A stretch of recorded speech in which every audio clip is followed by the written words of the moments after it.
Everything you were trained to call reality was handed to you like a script. Memorize, obey, repeat. Not by accident, by design. From your first breath, a world of polished illusions began coaching your senses to worship the visible, to kneel to the measurable, to mistake the echo for the source. Limits dressed up as common sense, linear time dressed up as truth, death dressed up as a wall.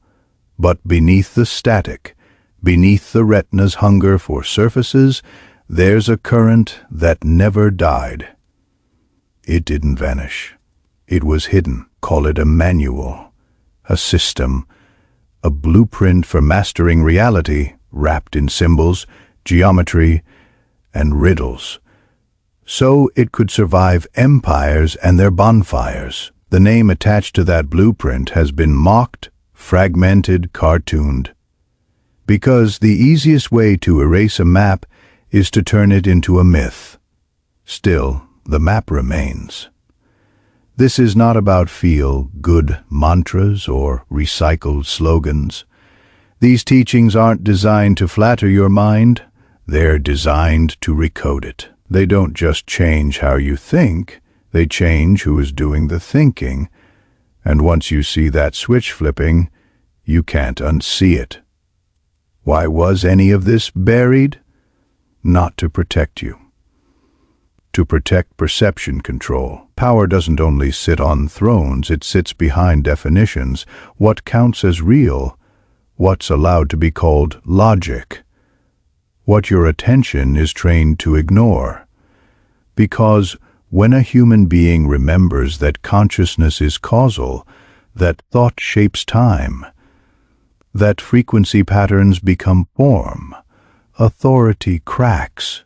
No dogma can survive where every person becomes a sovereign architect of experience. So the blueprint was encoded, hidden in plain sight. The sacred was inverted into spectacle. The same halls that condemned esoteric practice as dangerous built their inner rituals upon it. Outwardly, dismissal and ridicule. Inwardly, usage. And over centuries, the signal was diluted, turned mystical for the masses, academic for the gatekeepers, entertainment for the bored. That's how you neutralize fire. You make it fashionable or foolish. Still, there are sentences that refuse to go silent. All is mind, not metaphor mechanics. The universe isn't a pile of dead matter accidentally conscious for a moment. The universe is mind expressing itself as matter. Thought is the architect. Frequency is the blueprint. Emotion is the fuel. Belief is the key. You've been told your thoughts are private noise inside a skull. The blueprint says the opposite. Your state instructs the field. Look around at the machinery built to keep you distracted, education framed as memorization, entertainment framed as sedation, even language framed to separate you from your own power. You're told to cling to what's real and logical, by definitions that conveniently exclude the very operating system running the show. And yet, even through the noise, the field keeps leaking through. Synchronicities, patterns, echoes you can't quite explain. The map quietly taps the glass. This is not the story of escape. It's the story of alignment. When thought, feeling, and action move as one with the laws that scaffold experience, reality doesn't overpower you. It coherently responds. When they scatter, life feels like static. This isn't wish. On a star, consciousness first, effects after. You were never meant to live as a spectator, waiting for permission slips from systems that profit off your forgetting. You were meant to operate. That's why the old language sounds cryptic, so it could pass through centuries of control intact. It was preserved for a moment when enough people could hear the subtext under the words and feel the click of recognition in the body. If you're still listening, that moment is not theoretical. It's now, so we begin where the blueprint begins, with mind, not brain, not personality, not the mask you've been polishing, but the field of awareness. If that premise is true, your life is not a series of accidents. It's a feedback loop. Not always your fault, but always a reflection. Change the code, change the form. And here's the uncomfortable part. If the signal responds to your state, responsibility isn't a burden.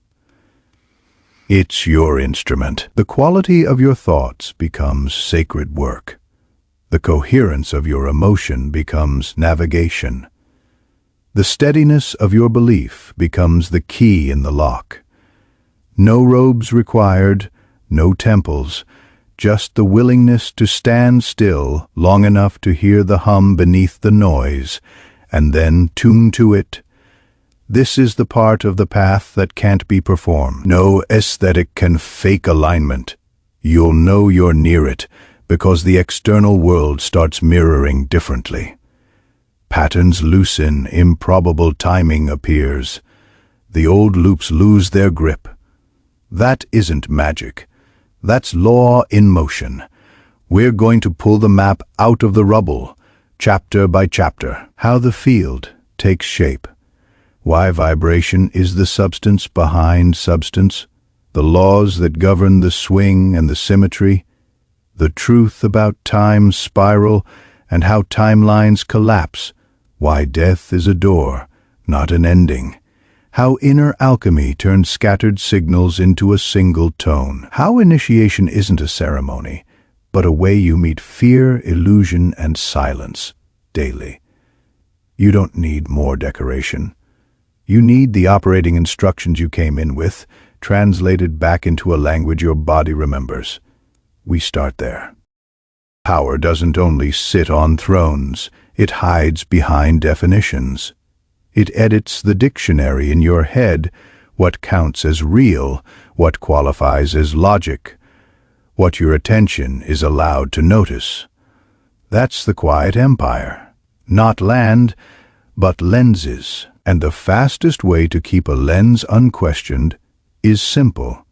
Bury anything that would let you change it. That's why the blueprint wasn't burned. It was blurred. Turn it into myth, reduce it to legend, split it into fragments so no one holds the whole. Mock it in public. Use it in private. That's the inversion. The sacred gets labeled profane while the same symbols, metaphors, and geometry are studied behind closed doors where oaths are taken and curtains stay shut. Outwardly, superstition for the crowd. Inwardly, mechanics for the few. If you want to neutralize fire, you don't always need water. You can drown it in noise.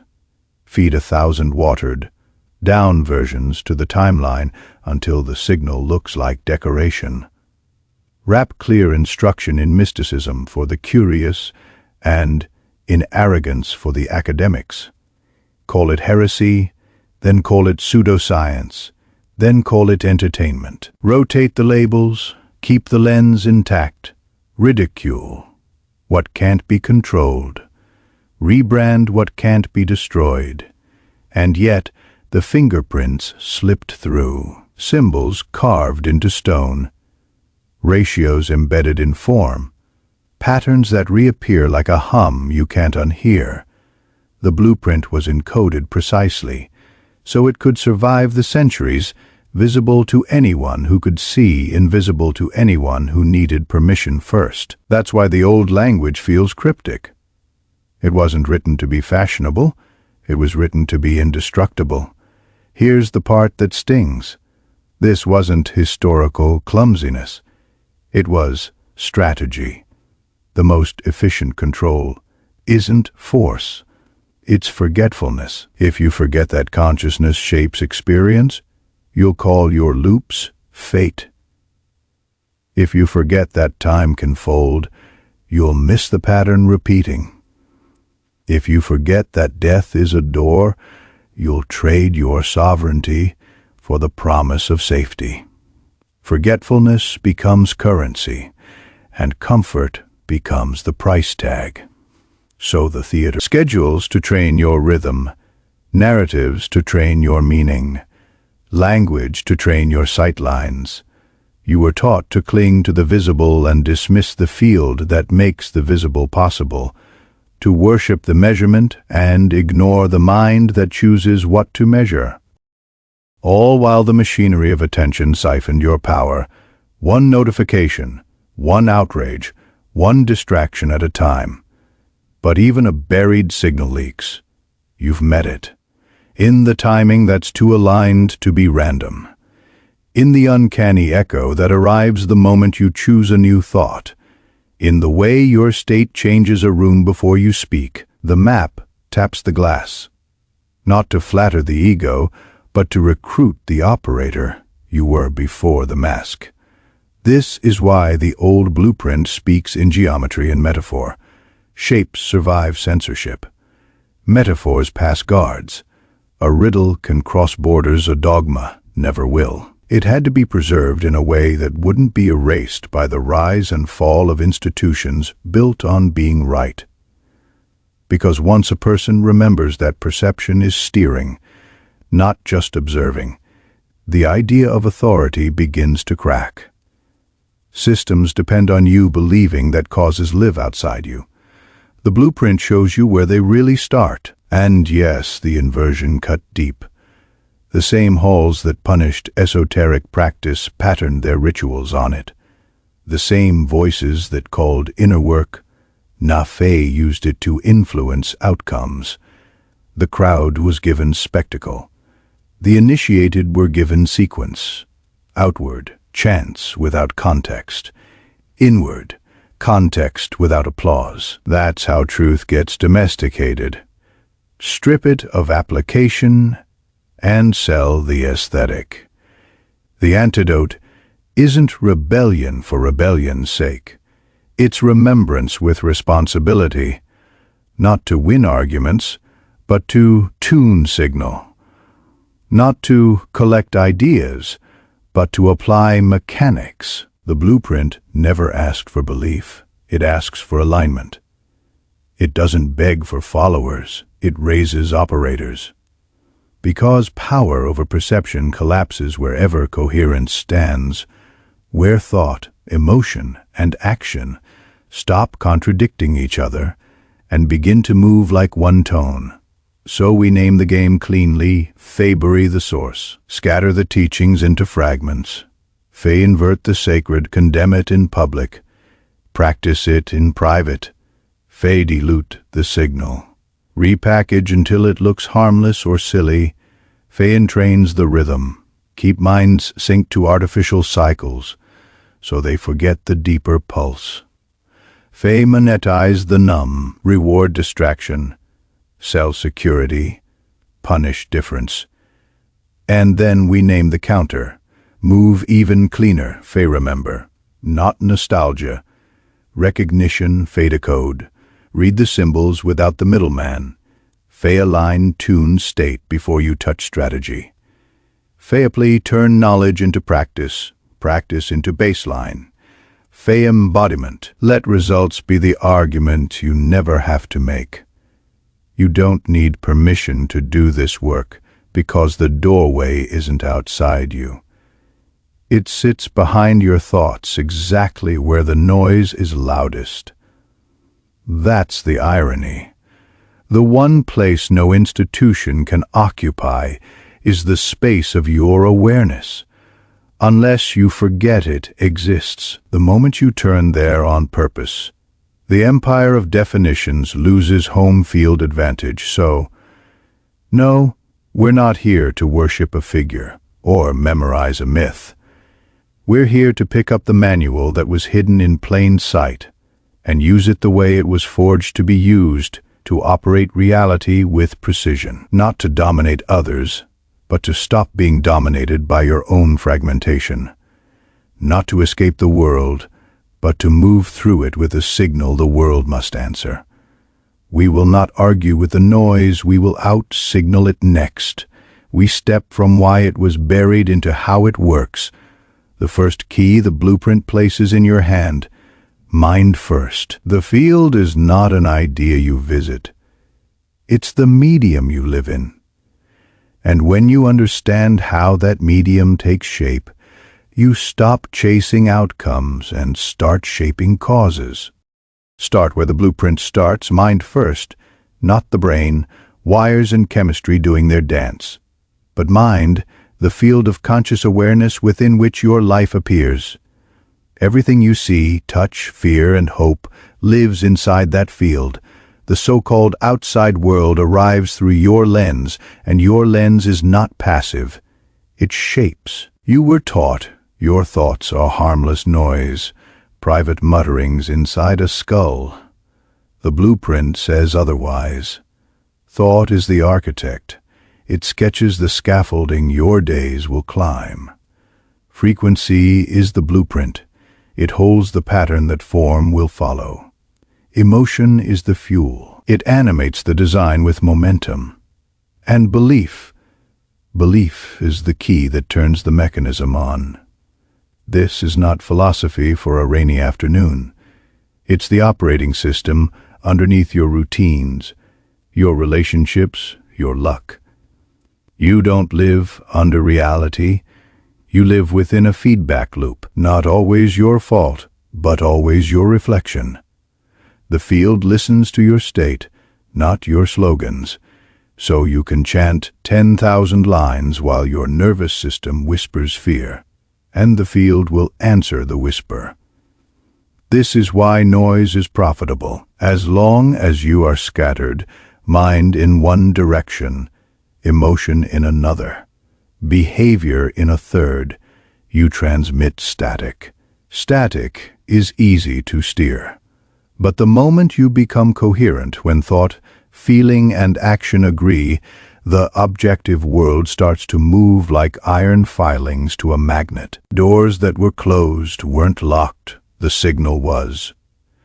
You've seen the leaks in the fayad, the timing that arrives too precisely to be random, the pattern that repeats until you notice it, and then loosens the moment you change state.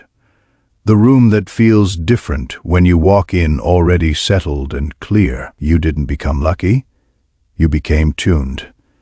All is mind is the sentence that refuses to die because it isn't an opinion.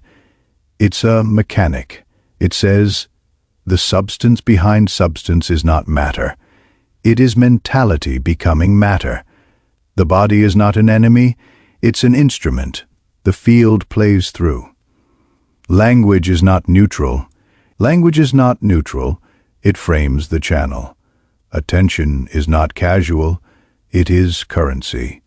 Wherever you consistently place it, form thickens. So the work is not to decorate the mask. The work is to calibrate the tone you are broadcasting on purpose. That is alignment, not performance, not spiritual theater. Alignment is when your insight is no longer a secret kept from your habits, when your choices stop contradicting your clarity, when your mornings and your midnights carry the same signal. People ask for proof. The map offers practice. Because proof is just what practice leaves behind. You will know by the trail, the synchronicities that accelerate, the opportunities that make linear sense only in hindsight, the way chaos stops feeling like attack and starts reading like feedback. Not because the world changed its rules for you, but because you learned the rules it was following all along. You don't need permission to begin. You need presence. The kind that can sit still long enough to hear the hum beneath your thoughts, to feel the tug when you drift, to return without drama. Presence is how you hold the steering wheel. Coherence is how you press the accelerator. Belief is how you release the brake you didn't know you were riding. If all is mind, then your responsibility is not a punishment. It's your instrument. You tune it every time you choose the state before the strategy, the signal before the script, the cause before the effect. And when you forget, as every operator does, you don't collapse into shame. You retune. That's the difference between performance and practice. Performance hopes to be seen. Practice intends to become from here. The blueprint narrows from premise to process. How does mind take on shape? What turns thought into thickness? Frequency into furniture? Emotion into motion? Imagine your life as a room that rearranges itself based on the tone you keep humming, whether you hear yourself humming or not. Thought draws the lines. Every repeated idea is a draft. Not every draft becomes architecture, but repetition hardens walls. Your most rehearsed narratives become corridors. You wander without noticing. Change the story, and the corridor begins to soften. Keep changing it, and doors appear where there were none. Frequency holds the pattern. It's the silent grid beneath events, the rhythm your presence adds to a space. This is why two people can enter the same circumstance and live two entirely different realities. It isn't the furniture that changes first, it's the field they transmit into it. Emotion is propulsion. It is not your enemy. It is the current that moves ideas from sketch to structure. Fear will move a design just as efficiently as trust. Only it will build the kind of rooms you don't want to live in. So the work is not to exile emotion, it is to alchemize it, to let feeling fuel the pattern you actually intend. And belief is the master switch. It's the difference between a blueprint that lives on paper and one that brings in the builders at dawn. You can think a line 1,000 times. If you refuse it at the level of belief, it remains a doodle. But believe, really believe, and the field begins construction before you've drafted the perfect plan. This is why scattered practice yields scattered results.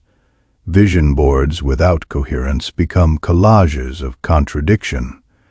Ritual without principle becomes spectacle. Words without state become air. The map doesn't demand performance. It asks for agreement. Thought frequency, emotion, belief moving in one direction, long enough for the field to read a clear instruction. How do you write such an instruction? You begin with state before the action, before the message, before the meeting. Set the tone you intend to keep internally, deliberately, not with force, but with steadiness. You choose the channel, then you hold it while you move. The holding is the practice. The world will offer you 100 chances to trade it for reactivity.